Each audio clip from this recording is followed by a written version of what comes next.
Gravy વાળા Manchurian બનાવવા માટે સૌપ્રથમ મેં એક પેન લીધું છે, એમાં તેલ ગરમ કર્યું છે। ત્યારબાદ આપણે એમાં લસણ એડ કરીશું, ત્યારબાદ કાંદા એડ કરીશું, ત્યારબાદ મરચાં એડ કરીશું, ત્યારબાદ કેબેજ એડ કરીશું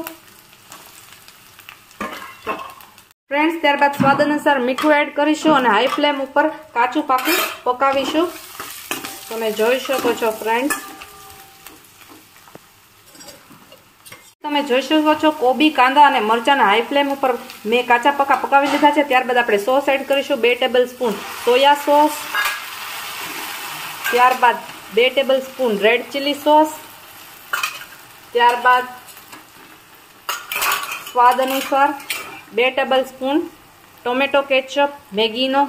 હવે આ બધી વસ્તુને મિક્સ કરી લેશું ફ્રેન્ડ્સ। તમે જોઈ શકો છો બધા સોસ છે એ મેં એડ કરી દીધા છે। ત્યારબાદ મેં એને મિક્સ કરી દીધું છે ફ્રેન્ડ્સ। મેં આ 5 વાટકા માપીને પાણી લીધું છે, એને ગરમ કરી દીધું છે।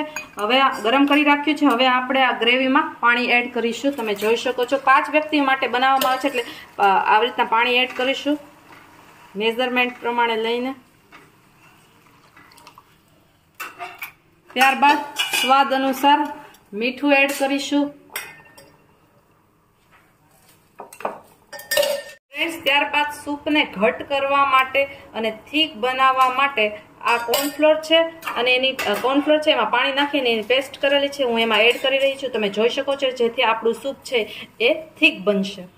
ત્યારબાદ આને મિક્સ કરી દેશું। જોઈ શકો છો આપણી ગ્રેવી રેડી છે। આમાં ફ્રેન્ડ્સ તમને જે સોસ ઓછા લાગે તે તમે એડ કરજો। મેં છે એ રેડ ચીલી સોસ એડ કર્યો હતો અને ટોમેટો કેચઅપ એડ કર્યો તો મને ઓછો લાગ્યો। હવે આપણે આ મંચુરિયન બોલ્સ એડ કરી રહ્યા છીએ, તમે જોઈ શકો છો।